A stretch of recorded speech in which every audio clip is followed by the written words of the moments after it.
Hello friends, आज का हमारा टॉपिक है स्केप वेलोसिटी, पलायन वेग। स्केप वेलोसिटी का इसके पहले के लेक्चर में हमने कवर किया था कि स्केप वेलोसिटी क्या होता है, पलायन वेग क्या होता है, ये हमने समझा था। ये हमारा इसका दूसरा लेक्चर है।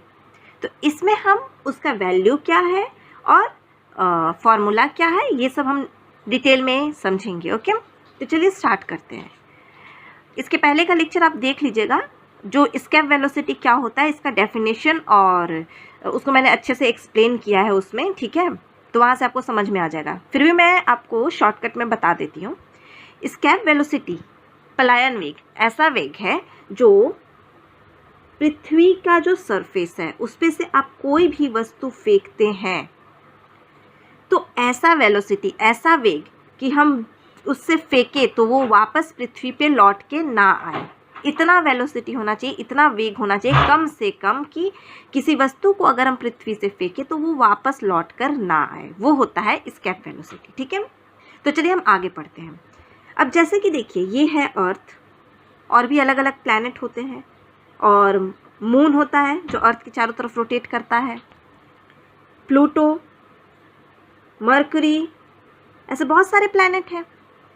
तो सारे प्लैनेट अलग अलग हैं, सबका ग्रेविटेशनल फोर्स भी अलग अलग होता है, आपको पता है। सबका गुरुत्वाकर्षण बल अलग अलग होता है, सब जगह पे आपका वजन भी अलग अलग आएगा, वेट अलग आएगा। डिफरेंट प्लैनेट, ये प्लैनेट नहीं है, मून प्लैनेट नहीं है, आपको पता है। अर्थ, प्लूटो, मरकरी, ये सब प्लैनेट है, ठीक है, ये सैटेलाइट है।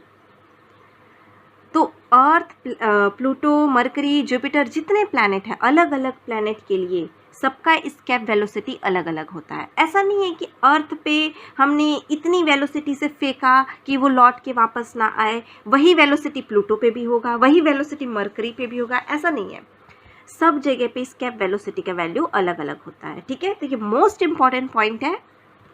Escape velocity is different for different planet. अलग अलग ग्रहों के लिए स्केप वेलोसिटी का मान अलग अलग होता है, पलायन वेग का मान अलग अलग होता है अलग अलग ग्रहों के लिए। देखिए, escape velocity is different for different planet. किस पे डिपेंड करता है? ये डिफरेंट है अलग अलग प्लैनेट के लिए। क्यों डिफरेंट है? अलग अलग प्लैनेट पे, अलग अलग ग्रहों पे स्केप वेलोसिटी अलग अलग आता है, पलायन वेग अलग अलग आता है। क्यों? किस चीज़ पे ये डिपेंड करता है? तो depending upon the gravitational pull. क्या है? ग्रेविटेशनल पुल पे डिपेंड करता है। ग्रेविटेशनल पुल पे डिपेंड करता है मतलब, देखिए आप एक बार फिर से यहाँ पे समझिए।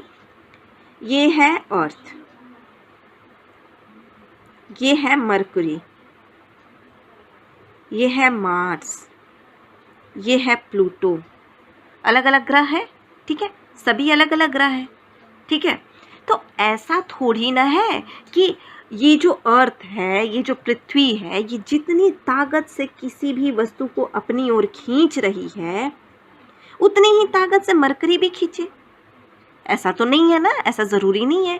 हो सकता है ये जितनी ताकत से किसी भी वस्तु को, जैसे पेड़ है अर्थ पे, इस पेड़ में से एप्पल का पेड़ है, एप्पल टूटा तो एप्पल टूटा तो गिरेगा। तो गिरेगा क्यों? क्योंकि अर्थ उसको अपनी ओर खींच रहा है। तो अर्थ इसको अपनी ओर अगर बहुत तेज़ी से खींचेगा तो वो एप्पल जोर से धड़ाम से आके गिरेगा, जल्दी से आके गिर जाएगा। अगर वो धीरे खींचेगा तो वो एप्पल ऐसे धीरे धीरे धीरे धीरे आके गिरेगा, है ना। तो ऐसा थोड़ी नहीं कि अर्थ जिस स्पीड से किसी वस्तु को अपनी ओर खींच रही है उसी स्पीड से मरकरी, मार्स, प्लूटो और भी जितनी चीज़ें हैं सब लोग खींचे, ऐसा ज़रूरी नहीं है ना। सारे ग्रह जो अपनी ओर खींच रहा है, अपनी ओर जो खींचता है जिस बल से, उसको क्या बोलते हैं? उसको ग्रेविटेशनल फोर्स कहते हैं ना, ग्रेविटेशनल फोर्स। ग्रेविटेशनल फोर्स को क्या बोलते हैं? गुरुत्वाकर्षण बल, ठीक है। सबका ग्रेविटेशनल फोर्स अलग अलग है, सबका गुरुत्वाकर्षण बल अलग अलग है। अपनी तरफ खींचने का ताकत, जो ताकत होता है ना, जो बल होता है, जो फोर्स है, जो बल है अपनी ओर खींचने का, उसको ग्रेविटेशनल फोर्स कहते हैं। प्लैनेट का सबका अलग अलग गुरुत्वाकर्षण बल है, तो सबका गुरुत्वाकर्षण बल बराबर नहीं होता है, तो सबका अलग अलग होगा। कोई धीरे खींचेगा, कोई जोर से खींचेगा, तो उसी पे डिपेंड करता है स्केप वेलोसिटी भी कितना होगा। जैसे कि ये मान लीजिए प्लैनेट नंबर ए है, ये बहुत ज़ोर से किसी को अपनी ओर खींच रहा है, बहुत ज़्यादा ताकत से अपनी ओर खींच रहा है, इसका ग्रेविटेशनल फोर्स बहुत ज़्यादा है। तो अगर यहाँ पे हमको किसी वस्तु को ऐसे फेंकना होगा कि बहुत दूर चला जाए और वापस आए ही ना, उसके लिए तो हमें बहुत ज़्यादा ताकत लगाना पड़ेगा। लेकिन वैसे ही कोई बी नाम का प्लैनेट है, इसका ग्रेविटेशनल फोर्स काफ़ी कम है, बहुत कमज़ोर है, बहुत कम बल लगाता है, इसका गुरुत्वाकर्षण बल बहुत कम है। ठीक है, तो यहाँ पे तो आसानी से कोई भी चीज़ बाहर फेंकेंगे तो चला जाएगा ना। यहाँ पे पलायन वेग, इसके वेलोसिटी का वैल्यू ज़्यादा नहीं होगा, कम होगा, लेकिन यहाँ पे ज़्यादा होगा। ठीक है, तो एक और एग्जाम्पल मैं आपको समझाती हूँ। देखिए, ये अलग अलग लोग हैं। ठीक है, लोग भी हैं, बच्चे भी हैं। ठीक है, मिक्स है। अब मैं लिखती हूँ कौन बच्चा है, कौन कौन है। ठीक है, ये बड़ा बच्चा है। ठीक है, जिसका हो रहा है 25 साल, वाई मतलब ईयर, ये 25 साल का है और इसका वजन है, इसका वेट है 55 kg। ठीक है, नहीं 65 कर देती हूँ, 65 kg है। ठीक है, दूसरा बच्चा है ये है 20 साल का, इसका वेट है 60 kg। ठीक है, 60 kg का है। और ये तीसरा है 12 साल का बच्चा, इसका वेट है 35 kg, 35 kg इसका वेट है। ठीक है, इन तीनों को बराबर बराबर वजन का सामान दिया गया है। तीनों को बोला गया है कि 5 किलो का सामान है, इसके पास भी 5 किलो और इसको भी 5 किलो, तीनों को 5-5 किलो का सामान दिया गया है और बोला गया है तुम्हें ये इतना दूर जा कर के यहाँ पे ये सामान रखना है। तो आप बताइए, ये जो 25 साल वाला बच्चा है जिसका वजन 65 kg है, मजबूत होगा, ज़्यादा ताकतवर होगा, इससे वजन भी ज़्यादा है, स्ट्रॉन्ग है, ज़्यादा स्ट्रॉन्ग है ना। और ये इससे बच्चा है, थोड़ा छोटा है, 60 किलो वजन है, बेचारा बच्चा है तो छोटा है, इसके जितना तो ये नहीं कर पाएगा ना। इसका नाम भी रख देते हैं तो हमें आसानी पड़ेगी। चलिए सबका नाम रख देते हैं, इसको ए, इसको बी और इसको सी, तीनों को नाम दे दिया हमने। ए को देखिए आप, 65 किलो वजन है, 25 साल का है, बड़ा भी हो गया है, वजन भी अच्छा खासा है, स्ट्रॉन्ग है। बी इससे छोटा बच्चा है, छोटा है, 5 साल छोटा है, वजन भी थोड़ा कम है। तो सीधी सी बात है, जितना जल्दी जल्दी बी काम करेगा, बी जितना जल्दी इस वजन को यहाँ से यहाँ पहुँचा देगा, उतना जल्दी तो बी नहीं कर पाएगा ना, ए जितना तो बी नहीं कर पाएगा। चलिए सी को देखते हैं। सी तो और भी छोटा बच्चा है यार, देखिए ये तो 12 साल का ही है और वजन भी देखिए 35 किलो का है। तो इसके लिए तो और मुश्किल काम है, इन दोनों के मुकाबले इसके लिए तो ये मुश्किल काम हो गया थोड़ा सा, है ना। तो आप खुद बताइए, यहाँ से तो आपको समझ में आ जाएगा कि ये देखिए किस चीज़ पे डिपेंड किया, किस चीज़ पे डिपेंड कर रहा है, किसका कितना ताकत है, कौन कितना जल्दी काम कर लेगा, किसके पास कितना ताकत है, ये किस चीज़ पे डिपेंड कर रहा है, यहाँ से आपको पता चल जाएगा। पहला वजन, किसका वजन कितना है। दूसरा बच्चा, ये बड़ा है, ये छोटा है, उम्र पे भी डिपेंड कर रहा है।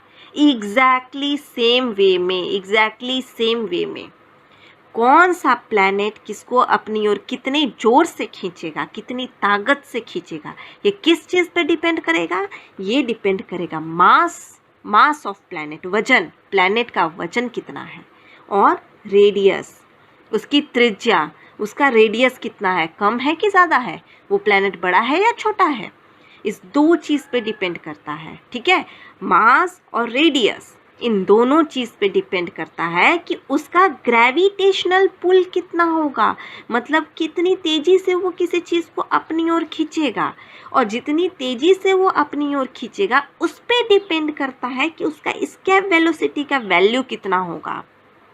समझ आया। तो अब यहाँ से आपको पता चल गया होगा कि सारे प्लैनेट का, आपको पता है कि जितने प्लैनेट है सबका रेडियस अलग अलग होता है, सबकी त्रिज्या अलग अलग होती है, सबका वजन भी अलग अलग होता है, सबका मास, द्रव्यमान अलग अलग होता है ना। जब रेडियस और मास सबका अलग अलग होता है तो सीधी सी बात है कि ग्रेविटेशनल पुल भी अलग अलग होगा। ग्रेविटेशनल पुल अलग अलग होगा, इसका मतलब एस्केप वेलोसिटी भी अलग अलग होगा। ओके, अब हम एक बहुत इम्पॉर्टेंट बात करने जा रहे हैं, आप बहुत ध्यान से सुनिएगा। हम अर्थ को ले रहे हैं, किसी को भी ले रहे हैं, चलिए कोई भी एक प्लैनेट है, मान लीजिए ये एक प्लैनेट है, ठीक है, कोई भी प्लैनेट है, हमें उससे कोई मतलब नहीं है, ठीक है, कोई भी प्लैनेट है। यहाँ से हमने किसी वस्तु को बाहर फेंका, बहुत जोर से फेंका, एस्केप वेलोसिटी से फेंका, पलायन वेग से फेंका, तो सीधी सी बात है हम पलायन वेग से फेंकेंगे तो वो वापस लौट के नहीं आएगी, वो बाहर चली जाएगी, सीधी सी बात है, ठीक है, ये तो हमें पता चल गया है अब तक। तो अब आप बस ये बताइए कि जब हम किसी वस्तु को पलायन वेग से फेंकेंगे तो वो कैसे बाहर जाएगी। ये है, तो यहाँ से हमने ऐसे फेंका तो वो कैसे बाहर जाएगी, ऐसे जाएगी क्या, या ऐसे जाएगी, या ऐसे 2-3 राउंड मार के बाहर जाएगी, या फिर ऐसे ऐसे ऐसे ऐसे होके बाहर जाएगी। कैसे जाएगी वो बाहर, वो इसके एटमॉस्फेयर से बाहर निकल जाती है। इसका जो ग्रेविटेशनल एरिया है ना, जहाँ तक गुरुत्वाकर्षण बल पड़ रहा है, उस एरिया से बाहर निकल जाती है। तो कैसे निकलती है, उस एरिया से बाहर कैसे निकलती है, किस तरीके से, ऐसे ऐसे घूम के, कि सीधा, कि डांस करते करते, कैसे निकलती है, इम्पॉर्टेंट है ना। तो देखिए ये कैसे निकलती है। अगर हमने यहाँ से किसी वस्तु को फेंका ना, तो वो ऐसे थोड़ा सा राउंड मारते हुए फिर सीधा कहीं दूर जाके बाहर निकल जाएगी, ठीक है। ऐसे पहले जाते जाते ऐसे थोड़ा सा राउंड होके और फिर सीधा चली जाती है। लेकिन इसका मतलब ये नहीं है कि वो पूरा राउंड मारेगी, 2-3 राउंड मारेगी, नहीं नहीं नहीं, वो थोड़ा सा ऐसे होगी, उसके बाद सीधा बाहर निकल जाएगी, ठीक है। तो आपको समझ में आ गया कि वस्तु कैसे बाहर जाएगी, ऐसे थोड़ा सा राउंड मारेगी और सीधा बाहर निकल जाएगी। ये आपका डायरेक्शन था कि कैसे बाहर निकलेगी, ठीक है। तो चलिए अब इसके आगे हम ये देखेंगे कि इसका फॉर्मूला क्या है। तो मान लीजिए हमको एक रॉकेट लॉन्च करना है, ठीक है, यहाँ से एक रॉकेट को लॉन्च करना है। रॉकेट हम कैसे लॉन्च करेंगे, सीधी सी बात है कि रॉकेट का स्पीड हम बहुत ज़्यादा रखेंगे, एस्केप वेलोसिटी के बराबर तो कम से कम रखेंगे ही रखेंगे, ताकि वो लौट के वापस पृथ्वी पे ना आए। अगर एस्केप वेलोसिटी से कम रहेगा तो क्या होगा, हमने रॉकेट को ऐसे लॉन्च किया, अगर पलायन वेग से कम हुआ उसका वेग, तो वापस घूम के ऐसे आके और जोर से पृथ्वी में टकरा जाएगी ना।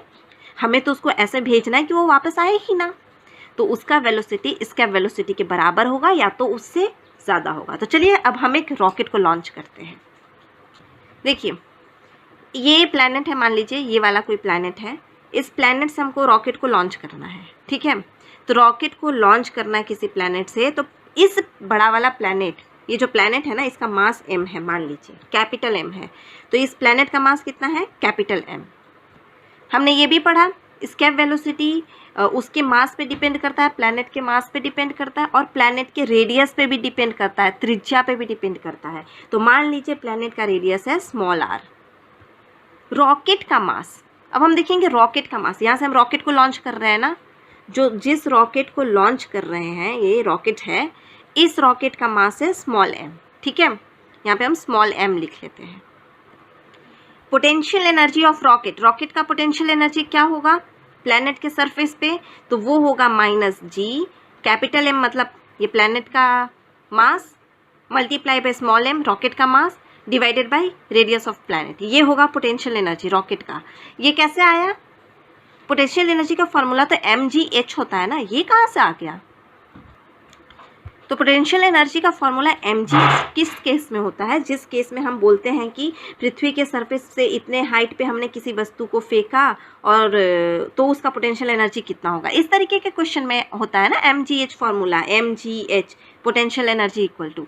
लेकिन जब ऐसा कुछ आएगा ना कि एक वस्तु है, ये दूसरा वस्तु है, इसका मास m है, इसका मास स्मॉल m है, इन दोनों के बीच का कुछ डिस्टेंस r है, या फिर रेडियस, जैसे यहाँ पे डिस्टेंस में तो अर्थ का रेडियस हो गया ना, अर्थ का रेडियस हो गया डिस्टेंस में, क्योंकि रॉकेट सरफेस पे है ना अर्थ के, तो यहाँ से इसके त्रिज्या जितना डिस्टेंस हो गया, डिस्टेंस r है।